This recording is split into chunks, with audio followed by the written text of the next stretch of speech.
Javed Akhtar, geography faculty.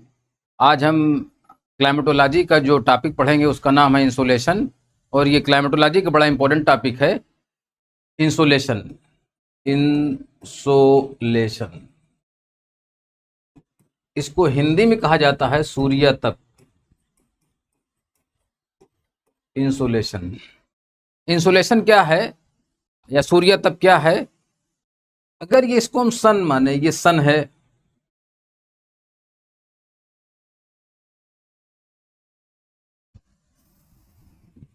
ये sun है, ये सन है। अच्छा नहीं बना,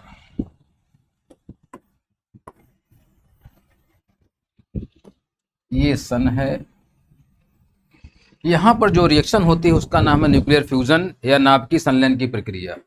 यहाँ पर जो रिएक्शन होती है उसका नाम है न्यूक्लियर फ्यूजन, या इसको हम कहते हैं नाभिकीय संलयन की प्रक्रिया। एक्चुअल में सन पर न्यूक्लियर फ्यूजन होता है जिसमें हाइड्रोजन जो है वो हीलियम में कन्वर्ट होती रहती है, और हीलियम में कन्वर्ट होने की वजह से यहाँ पर बड़े लेवल पर एनर्जी जनरेट होती है। और ये एनर्जी हमारे सामने दो फॉर्म में आती है। पहले फॉर्म का नाम है हीट और दूसरे फॉर्म का नाम है लाइट। हीट और लाइट एनर्जी के दो फॉर्म हैं जो अर्थ सरफेस पर या धरातल की सतह पर आते हैं। जो धरातल सतह पर ये एनर्जी का फॉर्म आता है उसको हम कहते हैं इंसोलेशन कहते हैं या सूर्यतप कहते हैं। और इसका फुल फॉर्म है incoming solar radiation. Incoming solar radiation, incoming solar radiation कहा जाता है। जो सन रेज आती हैं उनको हम इंसोलेशन या सूर्यतप या इनकमिंग सोलर रेडिएशन कहते हैं। ये एक्चुअल में ये शॉर्ट वेवलेंथ होती हैं, शॉर्ट वेवलेंथ, ये शॉर्ट वेवलेंथ होती हैं या लघु तरंगदैर्घ्य होती हैं। क्यों होती हैं उसका जरा जवाब सुन लीजिए। एक ज्योग्राफर साइंटिस्ट थे, उनका नाम था वीन्स। वीन्स वीन्स वीन्स ने बताया कि किसी भी तरंग का तरंगदैर्घ्य उसके टेम्परेचर के, या किसी भी वेव का वेवलेंथ उसके टेम्परेचर के इन्वर्सली प्रोपोर्शनल होता है। जिस बॉडी का टेम्परेचर जितना ज़्यादा होता है उसकी वेवलेंथ उतनी कम होती है, जिसका टेम्परेचर जितना कम होता है उसकी वेवलेंथ उतनी ज़्यादा होती है। ऐसा बताया था वीन्स ने। ये वीन्स लॉ है कि wavelength of any wave is inversely proportional to temperature of the body. इसका मतलब ये है कि वेवलेंथ जो होता है उस बॉडी के टेम्परेचर के इन्वर्सली प्रोपोर्शनल होता है। क्योंकि इंसोलेशन या सूरज का प्रकाश या सनरेज जो होती हैं उनके पास उनकी एनर्जी बहुत ज़्यादा होती है, और एनर्जी ज़्यादा होने की वजह से यह टेम्परेचर बहुत ज़्यादा होता है, और टेम्परेचर ज़्यादा होने की वजह से वेवलेंथ कम हो जाती है। इसलिए इनकमिंग सोलर रेडिएशन जो होता है वो शॉर्ट वेव होता है। इसका मतलब ये है कि जो सन रेज आती हैं वो शॉर्ट वेव के फॉर्म में आती हैं, शॉर्ट वेव के फॉर्म में आती हैं। ये सपोज कीजिए अर्थ सरफेस है, ये सपोज कीजिए अर्थ सरफेस है। यहां से इंसुलेशन आया ऐसे, ये इंसुलेशन ऐसे आ गया। अगर इंसुलेशन ऐसे आ गया तो ये शॉर्ट वेवलेंथ का है, शॉर्ट वेवलेंथ या लघु तरंगदैर्घ्य का है। इसका नाम है इंसोलेशन। इंसोलेशन, ये इंसोलेशन जो है वो शॉर्ट वेवलेंथ का है। अब ये अर्थ सरफेस पर आ गया, ये धरातल की सतह है, ये अर्थ सरफेस है। अर्थ सरफेस पर इंसोलेशन आया तो इस पर आपको कहीं कहीं लैंड मास मिलेगा, स्थलीय भाग मिलेंगे, लैंड मास मिलेगा, और कहीं कहीं आपको वाटर बॉडी मिलेगी। वाटर बॉडी इसका मतलब कहीं कहीं आपको लैंड मास या स्थलीय भूभाग मिलेगा, या तो फिर कहीं कहीं वाटर बॉडी मिलेगी, जलीय भाग मिलेगा। ये जो लैंड मास होता है, यहाँ पर पाई जाने वाली रॉक्स, यहाँ पर जो चट्टानें पाई जाती हैं वो अलग अलग टाइप की होती हैं, अलग अलग कैटेगरी की होती है। इसी तरीके से जो वाटर बॉडी होती है वहाँ पर सैलिनिटी में अंतर पाया जाता है या लवणता में अंतर पाया जाता है। सैलिनिटी या लवणता में अंतर पाया जाता है। इसका मतलब है incoming solar radiation earth surface पर आया। अर्थ सरफेस पर दो स्पेस के बारे में सोचेंगे, दो प्लेस के बारे में सोचेंगे। Number 1 land mass, number 2 water body. Land mass जो होगा, स्थलीय भाग जो होगा, वहाँ पर पाई जाने वाली चट्टानें या रॉक्स की कैटेगरी अलग अलग होगी। इसी तरीके जो वाटर बॉडी होगी, वहाँ पर पाए जाने वाले वाटर बॉडी में सैलिनिटी अलग अलग एरिया में या लवणता अलग अलग एरिया में अलग अलग पाई जाएगी। इनको जरा समझ लीजिए, इनको हम क्यों ऐसा कह रहे हैं। एक टर्म होता है एल्बिडो। एल्बिडो एल्बिडो एल्बिडो क्या है, जरा समझिए। एल्बिडो का मतलब होता है रिफ्लेक्टेड रेज अपॉन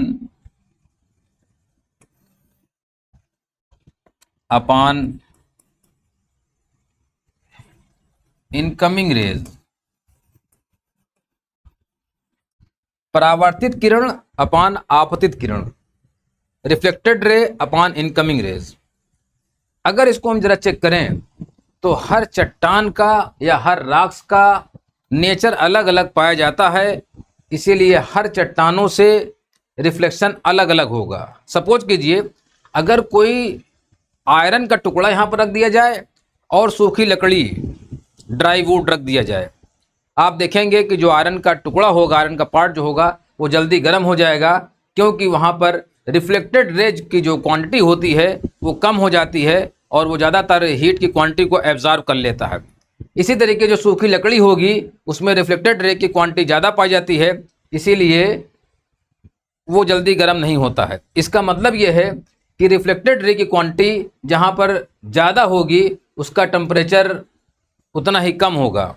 इसका मतलब ये है कि जो अल्बिडो जो होता है वो कहीं ना कहीं से कहाँ से जुड़ा हुआ है, ये जुड़ा हुआ है टेम्परेचर से। ये कहाँ जुड़ा हुआ है, ये जुड़ा हुआ है टेम्परेचर से। तो अल्बिडो को अगर हम जब कंसीडर करें कि अल्बिडो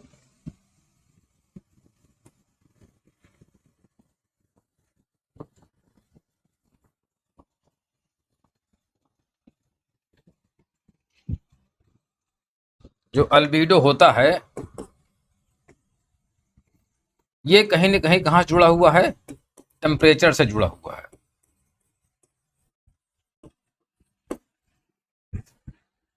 जहां रिफ्लेक्टेड रे की क्वांटिटी ज़्यादा हो जाएगी वहां पर अल्बिडो ज़्यादा हो जाएगा, और जहां रिफ्लेक्टेड रे की क्वांटिटी ज़्यादा हो जाएगी वहां पर टेम्परेचर कम हो जाएगा, और टेम्परेचर कम हो जाएगा तो जाहिर सी बात है अल्बिडो जो है वो ज़्यादा हो जाएगा। इसका मतलब ये है कि albedo is proportional to temperature. इसका मतलब है कि जो एल्बिडो होता है वो टेम्परेचर के इन्वर्सली प्रोपोर्शनल होता है। हर रॉक्स का, हर चट्टानों का अल्बिडो अलग अलग पाया जाता है, इसीलिए लैंड मास पर या अर्थ सरफेस पर टेम्परेचर में डिफरेंस पाया जाता है। इसका मतलब ये है कि अलग अलग रॉक्स का अलग अलग अल्बिडो तो अलग अलग टेम्परेचर। इसका मतलब टेम्परेचर डिफरेंस जो जनरेट होता है उसका एक बड़ा रीज़न है अर्थ सरफेस पर पाई जाने वाली रॉक्स का अलग अलग अल्बिडो का होना। इसी तरीके से वाटर बॉडी जो होती है, क्योंकि सैलिनिटी अलग अलग पाई जाती है इसलिए एल्बिडो की क्वांटिटी अलग अलग पाई जाती है। एल्बिडो जो होता है वो अलग अलग पाया जाता है, इसीलिए वाटर बॉडी में एक ही लैटिट्यूड पर होने के बावजूद टेम्परेचर में डिफरेंस पाया जाता है। उसका रीज़न ये है अल्बिडो। इसका मतलब ये है कि albedo is inversely proportional to temperature.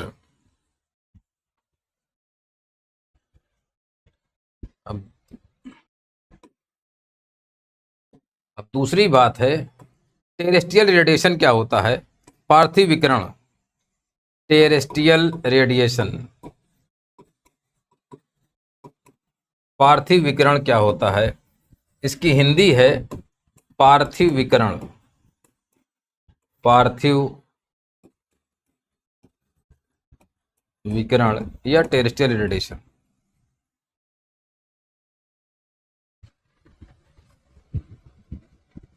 ये जरा देखिए,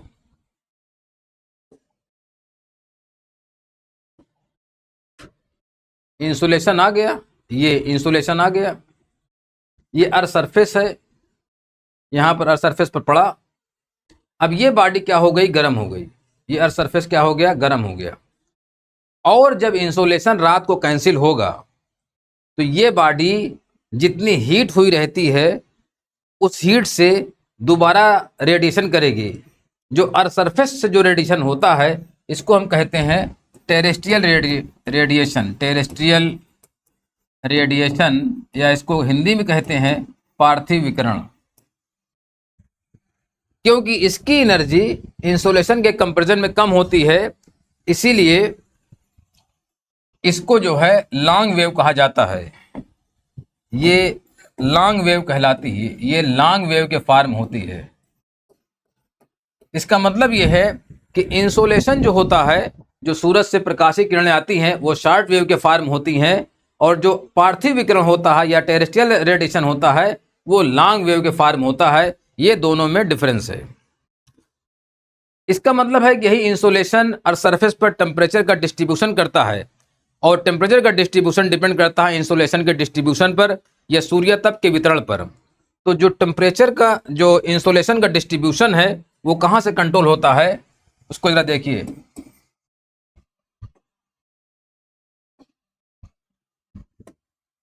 डिस्ट्रीब्यूशन ऑफ डिस्ट्रीब्यूशन ऑफ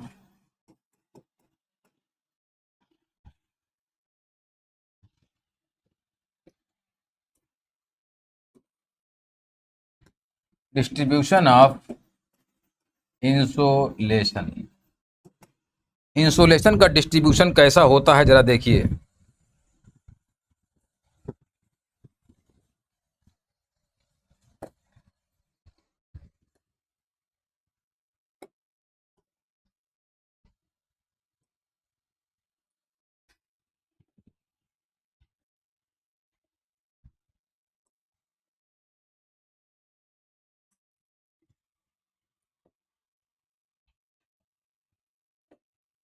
ये जो है ये लाइन है, इक्वेटर है,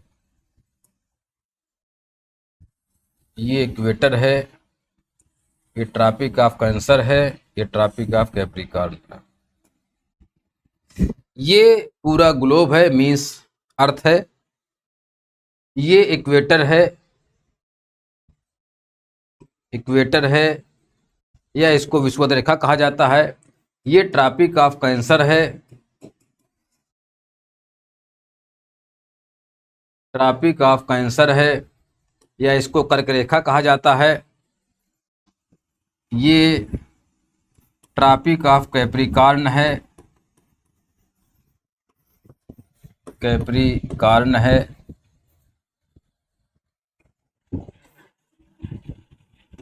कैप्रिकॉर्न है, इसको मकर रेखा कहा जाता है। ये 23.5 पर होता है, नॉर्थ पर होता है। ये 0 डिग्री लैटिट्यूड है, और ये 23.5 सदर्न हेमिस्फीयर में है। ये ट्रॉपिक ऑफ कैंसर है, ये कर्क रेखा है, ये इक्वेटर है या विषुवत रेखा है, 0 डिग्री लैटिट्यूड पर है, और ये ट्रॉपिक ऑफ कैप्रिकॉर्न है या मकर रेखा पर है। 21 जून को सनरेज, 21 जून को सनरेज ट्रॉपिक ऑफ कैप्रिकॉर्न पर होती हैं, ट्रॉपिक ऑफ कैंसर पर होती हैं 21 जून। 21 मार्च को ये सन रेज जो हैं ये इक्वेटर पर होती हैं, और 23 सितंबर को ये इक्वेटर पर होती हैं, और 22 दिसंबर को ये जो है ट्रॉपिक ऑफ कैप्रिकॉर्न या मकर रेखा पर होती हैं। ये बड़ी इंपॉर्टेंट बात है, इसी से डिसाइड होता है कि डिस्ट्रीब्यूशन कैसा होता है इंसोलेशन का। इंसोलेशन का डिस्ट्रीब्यूशन कैसे होता है, जरा इसको जरा समझिए। अगर हम 21 मार्च की बात करें अगर हम 21 मार्च की बात करें तो 21 मार्च को सन रेज इक्वेटर पर होती हैं, मीन्स ग्लोब के बिल्कुल मिडिल पोर्शन पर होती हैं। लेकिन जैसे जैसे मार्च के बाद अप्रैल मई जून बढ़ने लगता है, वैसे वैसे सन रेज इक्वेटर से ट्रॉपिक ऑफ कैंसर तरफ बढ़ना शुरू हो जाती हैं, और जैसे जैसे इधर तरफ बढ़ना शुरू हो जाती हैं वैसे वैसे ड्यूरेशन ऑफ डे, दिन की अवधि लगातार बढ़ती जाती है। इसका मतलब है कि यहाँ duration of day will be increase, duration of day.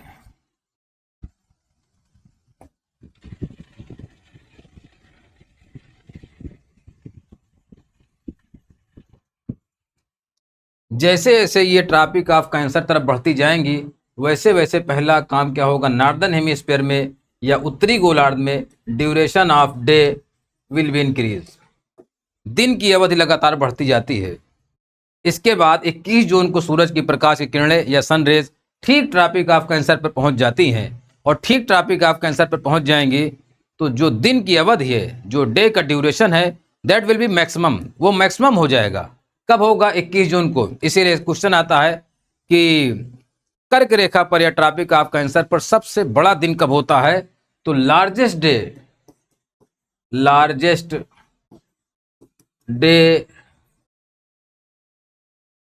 At tropic of cancer, कर्क रेखा पर विल अकर एट 21 जून। 21 जून को कर्क रेखा पर सबसे बड़ा दिन पाया जाएगा।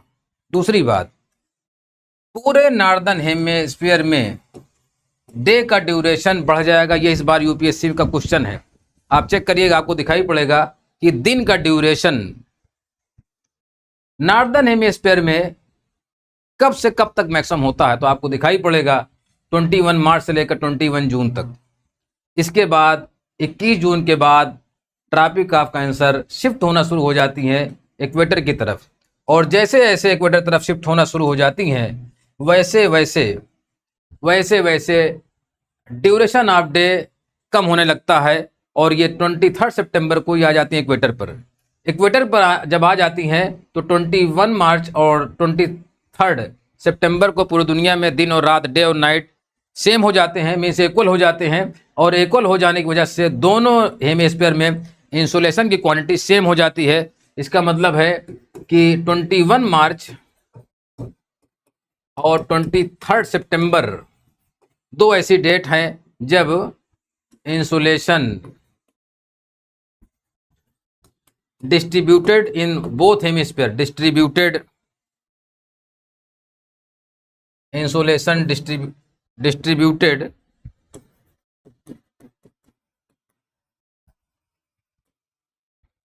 इन बोथ हेमिस्फीयर इक्वली, दोनों गोलार्धों में ये क्या हो जाता है, ये बराबर हो जाता है। और अगर बराबर हो जाएगा तो इंसुलेशन अगर बराबर हो जाएगा तो जाहिर सी बात है टेम्परेचर विल भी बराबर हो जाएगा।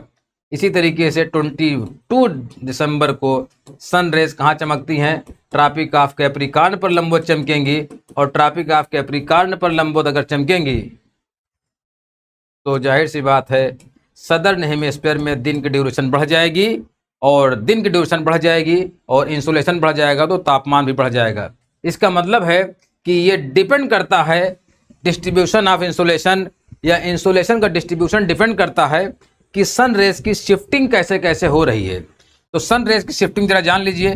21 मार्च से लेकर 21 जून के बीच में इक्वेटर से ट्रॉपिक ऑफ कैंसर तरफ, 21 जून से 23 सितंबर पर तक ये ट्रॉपिक ऑफ कैंसर से इक्वेटर तरफ, 23 सितंबर से 22 दिसंबर तक ये इक्वेटर से ट्रॉपिक ऑफ कैप्रिकॉर्न की तरफ, और 22 दिसंबर से 21 मार्च की तरफ ये ट्रॉपिक ऑफ कैप्रिकॉर्न से इक्वेटर की तरफ। इसका मतलब है कि इंसोलेशन लगातार ट्रॉपिक ऑफ कैंसर और ट्रॉपिक ऑफ कैप्रिकॉर्न के बीच में वेरिएट करता रहता है, लगातार शिफ्ट होता रहता है, और ये जब शिफ्ट होता रहता है इसीलिए नॉर्दर्न हेमिस्फीयर और सदर्न हेमिस्फीयर जो होता है वो हीट बैलेंस का काम करता है। इसका मतलब है कि इसमें शिफ्टिंग बहुत नेसेसरी है और इसी शिफ्टिंग की वजह से पूरी दुनिया की क्लाइमेट डिसाइड होती है। क्लाइमेट को डिसाइड करने में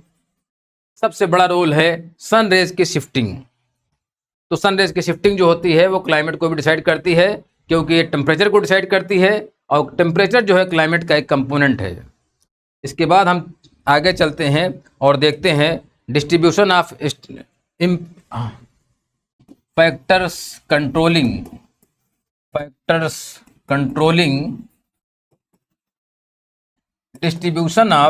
डिस्ट्रीब्यूशन ऑफ इंसोलेशन। सूर्यतप के वितरण को प्रभावित करने वाले कारक। सूर्यतप के वितरण को प्रभावित करने वाले कारक वो कौन कौन से फैक्टर हैं जो सूर्यतप के जो इंसोलेशन को प्रभावित करते हैं। इनको जरा जानिए, ये बड़ी इंपॉर्टेंट चीज़ है, क्योंकि यही चीज़ डिसाइड करती है टेम्परेचर को, और टेम्परेचर तमाम चीज़ों को डिसाइड करती है। ज़रा देखिए, पहला जो पॉइंट है, ये कौन कौन से फैक्टर इस पर इम्पैक्ट डालते हैं। इस पर जो पहला फैक्टर है एंगल ऑफ सन्स रेज, सूर्य की किरणों का कोण कैसा है। इसको जरा समझिए, ये बड़ी इंपॉर्टेंट चीज है। ये सपोज कीजिए कि अर्थ है,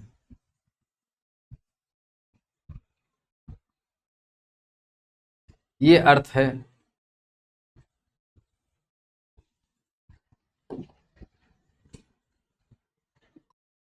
ये अर्थ है,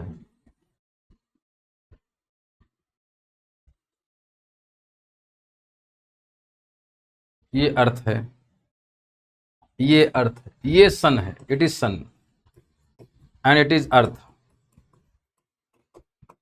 इट इज इक्वेटर, ये इक्वेटर है। आप जरा देखिए कि सन रेज अगर यहां से चलें और इक्वेटर पर पहुंचें, और इसके अलावा ये इधर तरफ पोल की तरफ चलें, यहां से चलें और पोल की तरफ पहुंचें, ऐसे चलें और पोल की तरफ पहुंचें, तो आप देखेंगे, आपको दिखाई पड़ेगा कि इक्वेटर से पोल की तरफ जैसे जैसे बढ़ते जाते हैं, वैसे वैसे सन रेज जो है, मीन्स इंसोलेशन, यही इंसोलेशन है, ये इंसोलेशन है। जैसे जैसे इक्वेटर से पोल तरफ बढ़ते जाते हैं, इंसोलेशन का एंगल या उनका तिरछापन लगातार बढ़ता जाता है। और अगर तिरछापन लगातार बढ़ता जाएगा तो जाहिर सी बात है, एटमॉस्फेयर में कवर डिस्टेंस, एटमॉस्फेयर में चली गई दूरी अगर ज़्यादा होती जाएगी, तो इसका मतलब है कि यहाँ पर रिसीव हीट जो होती है वो कम होती जाएगी। इसका मतलब यह है कि इंसुलेशन से जैसे जैसे पोल तरफ बढ़ते जाते हैं, वैसे वैसे, क्योंकि इक्वेटर से पोल तरफ जैसे जैसे बढ़ते जाते हैं, वैसे वैसे क्योंकि इंसुलेशन का तिरछापन या उसका कोण बढ़ता जाता है, इसीलिए रिसीव हीट कम होती जाती है और रिसीव हीट की क्वांटिटी कम होती जाती है। और जैसे जैसे रिसीव हीट की क्वांटिटी कम होती जाएगी, वैसे वैसे टेम्परेचर लगातार कम होता जाएगा। इसका मतलब है कि अगर हम इक्वेटर से अगर हम पोल की तरफ चलना शुरू कर दें, अगर इक्वेटर से हम पोल की तरफ अगर चलना शुरू कर दें, तो जाहिर सी बात है कि टेम्परेचर लगातार डिक्रीज होता जाता है। इसका मतलब है कि टेम्परेचर विल डिक्रीज। अगर टेम्परेचर डिक्रीज होता है तो आप अपने आप समझ सकते हैं कि फोटोसिंथेसिस प्रोसेस स्लो हो जाएगा, और अगर फोटोसिंथेसिस प्रोसेस स्लो हो गया, इसका मतलब है इट विल कंट्रोल बायोडाइवर्सिटी। इसका मतलब ये है कि जैसे जैसे इक्वेटर से पोल तरफ बढ़ते जाते हैं, वैसे वैसे टेम्परेचर घटने की वजह से बायोडाइवर्सिटी की वैल्यू लगातार कम होती जाती है। इसका मतलब इक्वेटर से अगर पोल तरफ बढ़ते जाएंगे तो बायोडाइवर्सिटी लगातार कम होती जाती है। ये पहला इसका इम्पैक्ट है। इसका मतलब है angle of sun rays decided the temperature of the earth surface. पृथ्वी के तापमान का जो निर्धारण होता है, डिटर्मिनेशन होता है, उसमें जो सन रेज हैं उनका एंगल इम्पोर्टेंट रोल प्ले करता है। ये पहला पॉइंट है, ये पहला फैक्टर है। दूसरा पॉइंट जरा देखते हैं।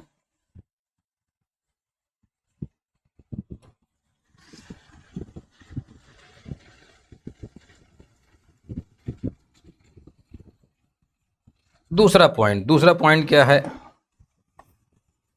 दूसरा पॉइंट जरा देखने की कोशिश करते हैं।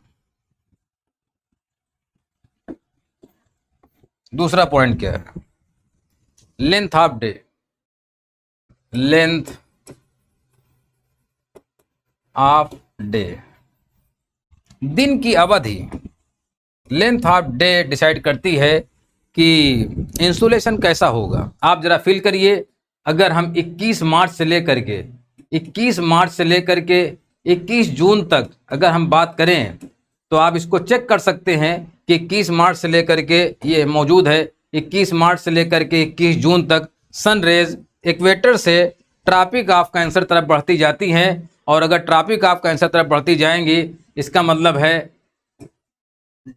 Duration of day will be increase, duration of day बढ़ जाएगा। अगर दिन की अवधि बढ़ जाएगी तो आप जरा फील कर सकते हैं इंसोलेशन की क्वांटिटी बढ़ जाएगी, इंसोलेशन या सूर्यतप की मात्रा बढ़ जाएगी, या इंसोलेशन की क्वालिटी बढ़ जाएगी, इंसोलेशन की क्वांटिटी बढ़ जाएगी, सूर्यतप की मात्रा बढ़ जाएगी। और अगर ये बढ़ जाएगा तो जाहिर सी बात है टेम्परेचर बढ़ जाएगा। इसका मतलब है 21 मार्च से लेकर 21 जून के बीच में, क्योंकि दिन की अवधि लगातार बढ़ती जाती है, इसीलिए दिन की अवधि या ड्यूरेशन ऑफ डे बढ़ने की वजह से इंसोलेशन की क्वांटिटी बढ़ती जाती है। और अगर इंसोलेशन की क्वांटिटी बढ़ती जाएगी तो टेम्परेचर बढ़ जाएगा, और टेम्परेचर बढ़ जाएगा तो जाहिर सी बात एवेपोरेशन रेट बढ़ती चली जाती है। एवेपोरेशन रेट लगातार बढ़ती जाती है वाटर बॉडी पर और सॉइल मॉइस्चर पर। इसी तरीके से अगर हम बात करें 23 सितंबर से लेकर के 22 दिसंबर, 23 सितंबर से लेकर के 22 दिसंबर तक की बात करें तो सन रेज इस टाइम पर कहाँ होती हैं? सन रेज इस टाइम पर होती हैं सदर्न हेमिस्फीयर में या दक्षिणी गोलार्ध में। इसका मतलब नॉर्दर्न हेमिस्फीयर में ड्यूरेशन ऑफ डे, दिन की अवधि, duration of day in northern hemisphere will be less, कम हो जाएगी।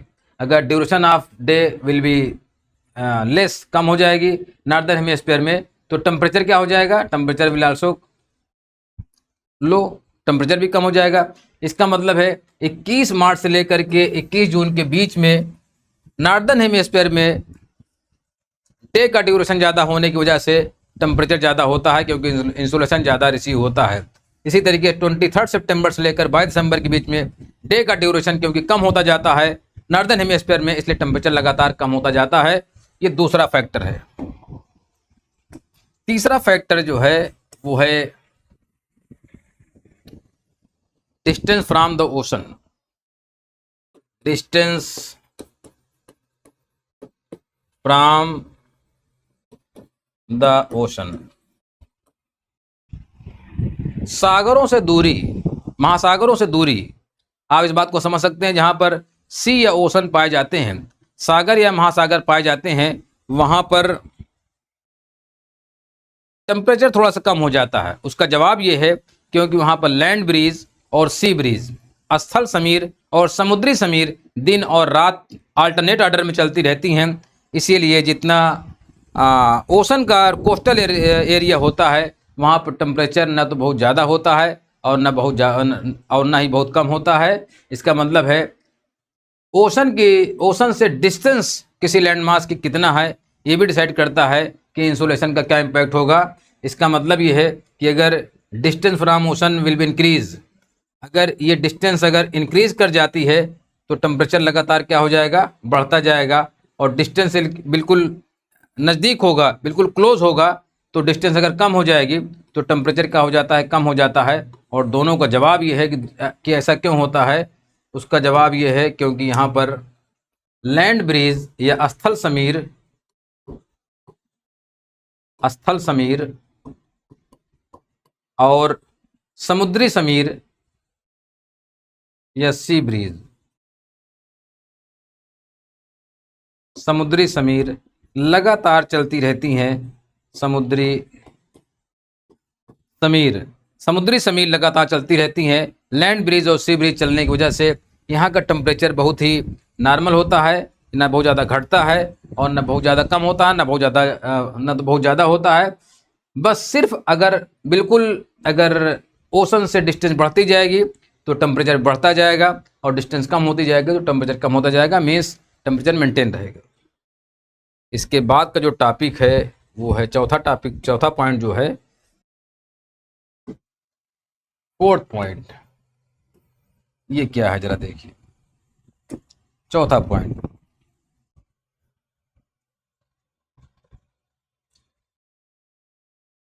इम्पैक्ट ऑफ ओशन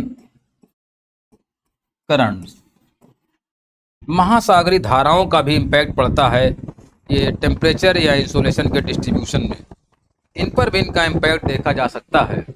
अगर हम देखें तो ओशनिक करंट जो होती हैं, जो महासागरीय धाराएं होती हैं, उनकी दो कैटेगरी है। पहली है वार्म करंट या गर्म जलधारा, वार्म करंट्स या गर्म जलधारा, गर्म जलधारा।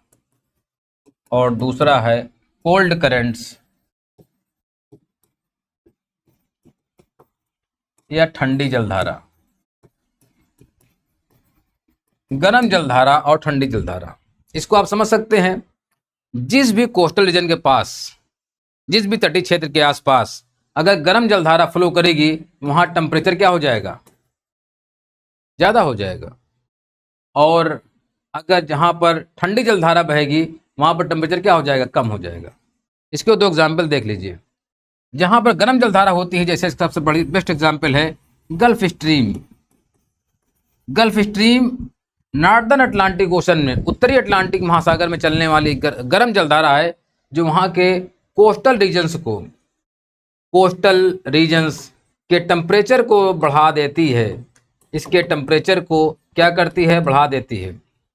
और यही रीज़न है कि जो वेस्टर्न यूरोप का जो वेस्टर्न पोर्शन है, वहाँ पर गर्म वार्म गल्फ स्ट्रीम चलती है। उसके वजह से हाई लेटीट्यूड पर होने के बावजूद वहाँ के बंदरगाह पूरे साल खुले रहते हैं और वहाँ पर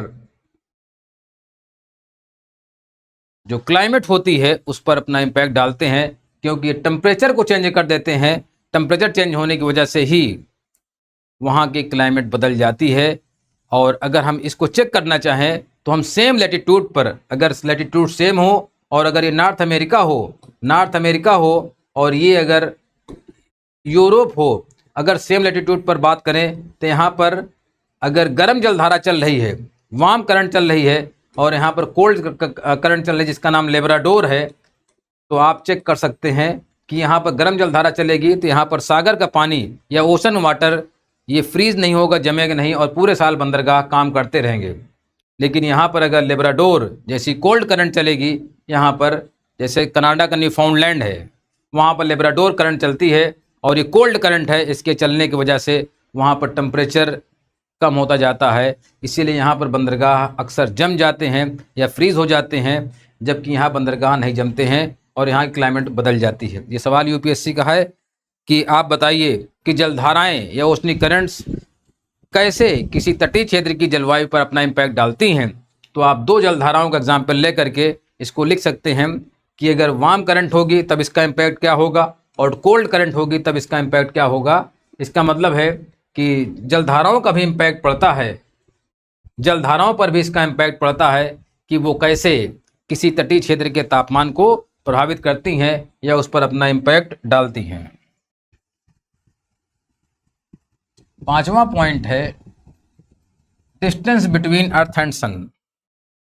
it is very important things, distance between earth and सन।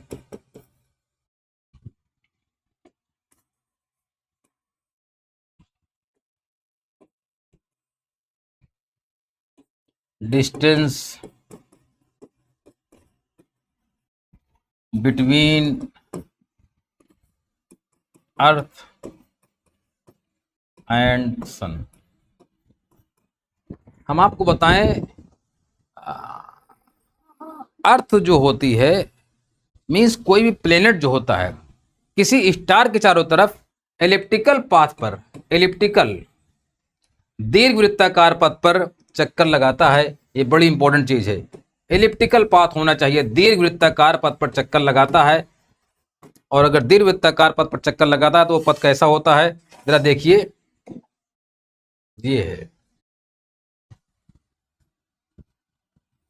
ये है, बहुत अच्छा बना है। इसको जरा देखिए, ये सपोज कीजिए सन है और ये सपोज कीजिए अर्थ है, इसके चारों तरफ दीर्घवृत्ताकार पथ पर चक्कर लगा रहा है और दीर्घवृत्ताकार पथ पर चक्कर लगा रहा है।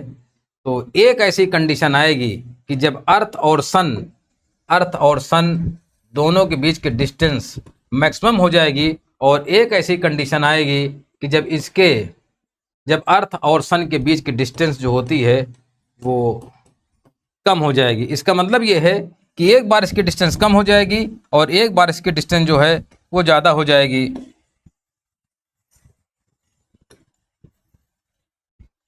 ये अर्थ है।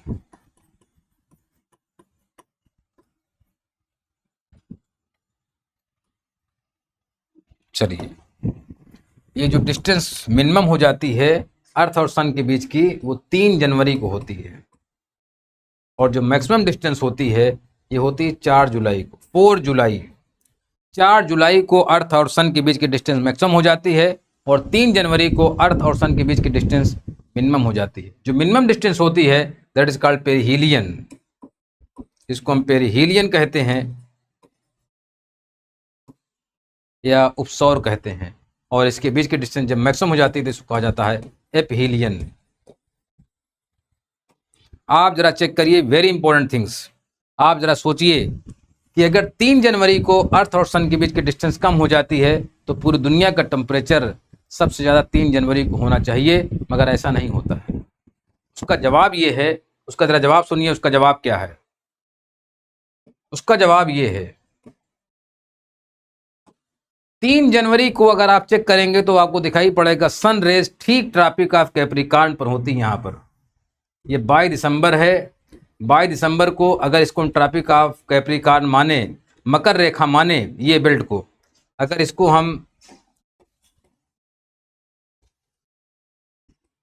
अगर हम मकर रेखा माने,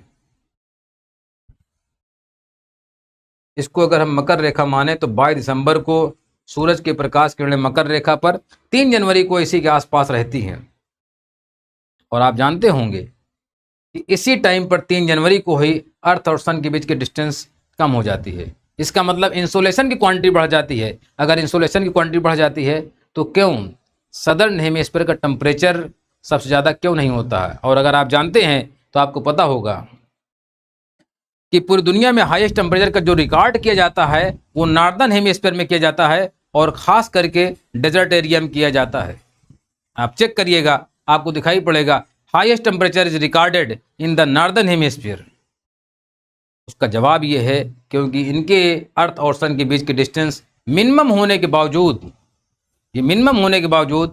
टेम्परेचर क्यों ज़्यादा नहीं होता सदर्न हेमिस्फीयर का नॉर्दर्न हेमिस्फीयर की कंपैरिजन में। अगर हम इसको कैलकुलेट करने की कोशिश करें तो 19 डिग्री सेंटीग्रेड टेम्परेचर एवरेज से आता है नॉर्दर्न हेमिस्फीयर का, और 16 डिग्री सेंटीग्रेड टेम्परेचर आता है सदर्न हेमिस्फीयर का।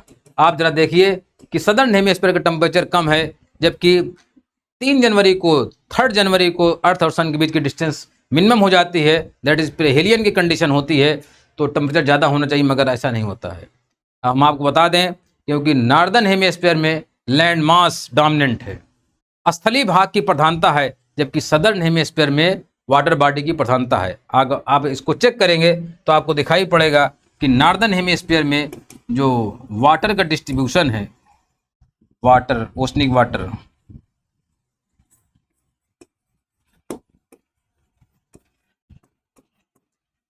नॉर्दर्न हेमिस्फीयर में जो टेम्परेचर है, नॉर्दर्न हेमिस्फीयर में उत्तरी गोलार्ध में जो ओशनिक वाटर है वो लगभग 40% है। उत्तरी गोलार्ध के क्षेत्रफल का या नॉर्दर्न हेमिस्फीयर के एरिया का लगभग 40% है जिस पर ओशनिक वाटर का एक्सपेंशन है, और सदर्न हेमिस्फीयर में 81% का। आप जरा सोचिए कि सदर्न हेमिस्फीयर में वाटर बॉडी का एक्सपेंशन जो है, सदर्न हेमिस्फीयर में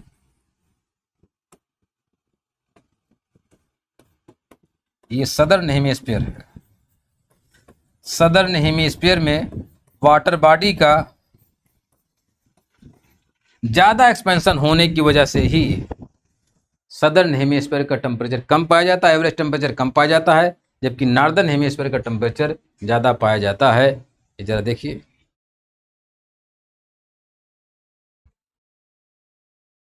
इसी तरीके से इम्पैक्ट ऑफ ओशन होता है। इस कंडीशन को भी जरा जान लीजिए, डेट पूछता है एग्जाम में पहले इनको, कि 3 जनवरी को अर्थ और सन के बीच की डिस्टेंस मिनिमम होती है, दैट इज कॉल्ड पेरिहिलियन या उपसौर कहते हैं। अर्थ और सन के बीच की जो मैक्सिमम डिस्टेंस होती है वो 4 जुलाई को होती है, जो कहते हैं एफिलियन। इस टाइम पर डिस्टेंस बहुत ज़्यादा होती है, टेम्परेचर कम होना चाहिए, डिस्टेंस ज़्यादा होती है लेकिन हाईएस्ट टेम्परेचर का रिकॉर्ड किया जाता है। उसका जवाब यह है क्योंकि नॉर्दर्न हेमिस्फीयर में इस टाइम पर सनराइज होती हैं और वहाँ पर लैंड मास का एक्सपेंशन ज़्यादा है। अब लैंड मास का एक्सपेंशन ज़्यादा है तो इसका क्या मतलब है? इसका मतलब ये है कि लैंड मास का जो अल्बीडो होता है वो वाटर कंपेरिजन में कम होता है। Means specific heat land mass की ज़्यादा होती है, इसीलिए लैंड मास जल्दी गर्म हो जाता है, जल्दी ठंडा हो जाता है, quickly warm and quickly cooled दोनों। इसी तरीके से जो वाटर बॉडी है सदर्न हेमिस्फीयर में, ये दोनों में डिफरेंसेस पाए जाते हैं लैंड मास और वाटर बॉडी में, इसीलिए टेम्परेचर में डिफरेंस पाया जाता है। अब नेक्स्ट टॉपिक पर हम आते हैं, इम्पैक्ट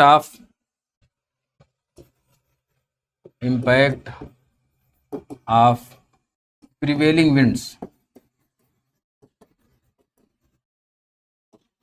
अस्थाई पवनों का प्रभाव। विंड्स, 3 स्थायी पवनों का नाम आप जानते रहिए, 3 परमानेंट विंड्स का नाम जानते रहिए। एक ईस्टर्लीज पूर्वी पवन, वेस्टर्लीज पछुआ पवन, और पोलर विंड्स ध्रुवी पवन। विंड्स जो चलती हैं, ऐसे सपोज किए चलती हैं तो क्या करती हैं? It helps in the distribution of temperature, it helps in the distribution of insolation of temperature. ये टेम्परेचर के डिस्ट्रीब्यूशन में हेल्प करती हैं, इनका बहुत बड़ा रोल है। इसका मतलब जहाँ से चलती हैं वहाँ से हीट को, और जहाँ चलती हैं वहाँ हीट को बढ़ा देती हैं। जहाँ से चलती हैं वहाँ पर हीट या टेम्परेचर कम हो जाता है, और जहाँ चलती हैं वहाँ टेम्परेचर की वैल्यू ज़्यादा हो जाती है। जैसे वार्म करंट जिस कोस्टल रीजन पर चलती हैं वहाँ टेम्परेचर ज़्यादा हो जाता है, और कोल्ड करंट जहाँ चलती हैं वहाँ टेम्परेचर कम हो जाता है। इसी तरीके से जो परमानेंट विंड्स होती हैं या प्रिवेलिंग विंड्स होती हैं, ये भी हीट के डिस्ट्रीब्यूशन में या टेम्परेचर के डिस्ट्रीब्यूशन में अपना इम्पैक्ट डालती हैं। इसी के साथ हमने आपको जो पढ़ाया इंसोलेशन टॉपिक, ये बहुत इंटरेस्टिंग टॉपिक था, और ये प्रीलिम्स के लिए भी काम आता है, मेंस के लिए भी काम आता है, यूपीएससी और अदर स्टेट सभी एग्जामों के लिए जो है ये बहुत इंपॉर्टेंट है, इसलिए इसको आप देख लीजिएगा। अगली क्लास में हम अगला टॉपिक पढ़ाएंगे। ओके, नमस्कार।